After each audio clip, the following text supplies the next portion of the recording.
அனைவருக்கும் வணக்கம்.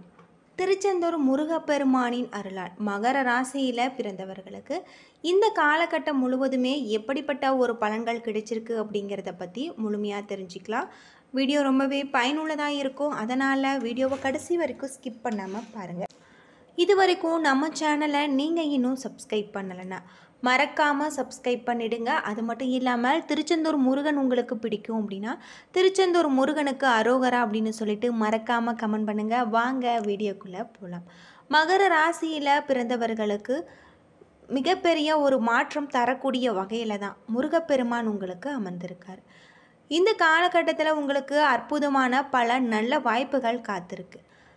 அது மட்டும் இல்லாமல் உங்களுக்கு எல்லா வகையிலுமே நல்லதே நடக்கும். பண வரத்து கூடக்கூடியதாகும். எதிர்ப்புகள் விலகக்கூடிய வகையிலும் நீண்ட நாட்களாக தடைப்பட்டு வந்த காரியங்கள் உங்களுக்கு மிகப்பெரிய ஒரு மாற்றத்துடன் மிகப்பெரிய ஒரு நல்ல வாய்ப்புகளை தரக்கூடிய வகையில் அமைஞ்சிருக்கு. வெளியூர் தகவல்கள் சாதகமாக உங்களுக்கு இருக்குது. தொழில் வியாபார தொடர்பான பணிகள் வேகமாக நடைபெறக்கூடியதாகும். தடைகள் அகலும். எதிர்பார்த்த அளவு வியாபாரம் பெருகி பண வரத்து உங்களுக்கு இருக்குது. உத்தியோகத்தில் இருப்பவர்கள் கூடுதலாக அலைய வேண்டியிருக்கும். சக ஊழியர்களால் உதவி இருக்கக்கூடியதாகும். வாழ்க்கை துணை மூலம் நன்மை ஏற்படக்கூடியதாகவும் இருக்குது. குடும்ப உறுப்பினர்களின் நலனில் நீங்கள் அக்கறை காட்டுவீங்க. பிள்ளைகளுக்கு தேவையான பொருட்களை வாங்கி கொடுத்து நீங்கள் மகிழ்ச்சி அடைவீங்க. வழக்கு விவகாரங்களில் காலதாமதமான ஒரு நிலை காணப்படலாம். பெண்கள் தடைப்பட்டு வந்த காரியத்தை வெற்றிகரமாக செய்து முடிப்பாங்க. கடித போக்குவரத்து சாதகமான ஒரு பலன்களை பெற்றுத்தரும். மாணவர்களுக்கு பாடங்களை படிப்பது உங்களுக்கு கவலை நீங்கக்கூடியதாக இருக்குது. மனதில் உற்சாகம் பிறக்கக்கூடியதாக இருக்குது. மகர ராசியில் உத்திராடம் 2, 3, 4 பாதங்கள், திருவோணம் அவிட்டம் 1, 2 பாதங்கள் நட்சத்திரங்களாக இருக்குது. உத்திராடம் நட்சத்திரத்தில் பிறந்தவர்களுக்கு நண்பர்கள் மூலம் உதவிகள் உங்களுக்கு கிடைக்கும். வாகன லாபம் ஏற்படலாம். தந்தையுடன் வீண் வாக்குவாதங்களை தவிர்ப்பது நல்லது. வெளியூர் பயணங்கள் உங்களுக்கு மிகப்பெரிய ஒரு மாற்றத்தை கொண்டு வரும். எச்சரிக்கையாக இருக்க வேண்டும். நினைத்த காரியங்களை நினைத்தபடி செய்து முடிக்கக்கூடிய ஒரு சூழ்நிலை ஏற்படலாம். செலவுகளை குறைக்க திட்டமிடுவது நல்லது. உங்களுக்கு இந்த காலகட்டத்தில் கௌரவம் கூறக்கூடிய வகையில் சொல்லப்பட்டிருக்கு.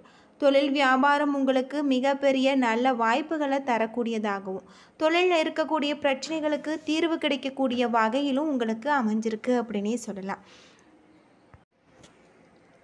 உங்களுடைய வாழ்க்கையில் நீங்கள் எடுத்து வைக்கும் ஒவ்வொரு அடியிலுமே வெற்றியின் மகிழ்ச்சியை நீங்கள் அனுபவிப்பீங்க. செல்வத்திற்கு அதிபதியான அலைமகளே, உங்களை பார்த்து சிரித்தால் உங்களுடைய மன மகிழ்ச்சி அடையும் அல்லவா? மகிழ்ச்சி பெருகும் அளவுக்கு தன வருவாய் திருப்திகரமாக இருக்குது. விவசாயிகளுக்கு விளைச்சல் அதிகரித்து லாபம் அதிகரிக்கலாம். சிலருக்கு வீண் விரயங்கள் ஏற்படலாம். மனைவியின் பணிவிடை மகிழ்ச்சி தருவதாக இருக்குது. மதிப்பு கௌரவம் உயரும். செலவுகள் அதிகமாவதன் காரணமாக சிலருக்கு பணமுடை ஏற்பட வாய்ப்பு உண்டு. சோம்பேறித்தனம் அதிகரிக்கும். ஆனால் நேர்மையுடன் நீங்கள் கடின உழைப்பு மட்டுமே உங்களுடைய சம்பாதித்து அளிக்கக்கூடிய வகையில் சொல்லப்பட்டிருக்கு. திருவோணம் நட்சத்திரத்தில் பிறந்தவர்களுக்கு ஆன்மீகத்தில் நீங்கள் ஈடுபட்டு அதன் மூலம் உங்களுக்கு குடும்ப முன்னேற்றம் ஏற்படலாம். ஓய்வு எடுக்கும் விதமாக நமக்கு எல்லா நாட்களுமே ஞாயிறாக இருப்பதில்லை. அதே போல் இன்பமும் துன்பம் கலந்தது வாழ்க்கை. புதிய வசதி வாய்ப்புகள் உருவாகலாம். சிலருக்கு வெளிநாட்டு பயணம் மற்றும் வாணிபத்தால் அதிக ஒரு லாபம் கிடைச்சிருக்கு. அரசு சிபாரசால் பல நாட்கள் தள்ளிப்போன அதிகாரமிக்க பண உதவிகள் உங்களுக்கு கிடைக்கக்கூடியதாகும். உங்களுடைய காரியங்களில் தடைகள் வழக்கு விவரங்களில் உங்களுக்கு மிகப்பெரிய ஒரு மாற்றம் ஏற்படலாம். எனவே நீங்கள் கவனமாக இருந்து செயல்படுவதும் உங்களுக்கு இந்த காலகட்டத்தில் ரொம்பவும் நல்லது அப்படின்னு சொல்லலாம். எடுத்துக்கொண்ட காரியங்களில் ஏற்படும் சந்தேகங்கள் அவ்வப்போது போக்கிக் கொள்வது நல்லது. திட்டமிட்டு செயலாற்றுவது உங்களுடைய முன்னேற்றத்திற்கு உதவும். சிக்கலான பிரச்சனைகளை நீங்கள் எளிதாக தீர்ப்பீங்க. பண வரத்து இருக்குது. திறமையான செயல்களால் உங்களுக்கு புகழும் அந்தஸ்தும் உயரும். அவிட்டம் 1, 2 பாதத்தில் பிறந்தவர்களுக்கு பேச்சின் இனிமை சாதுரியம் இவற்றால் எடுத்த காரியங்கள் எல்லாமே கைகூடும். பயணங்கள் ஏற்படலாம். ஆன்மீக பணியில் உங்களுக்கு நாட்டம் உண்டாகக்கூடியதாகும். உங்களது பொருட்களை நீங்கள் கவனமாக பார்த்து கொள்வது நல்லது.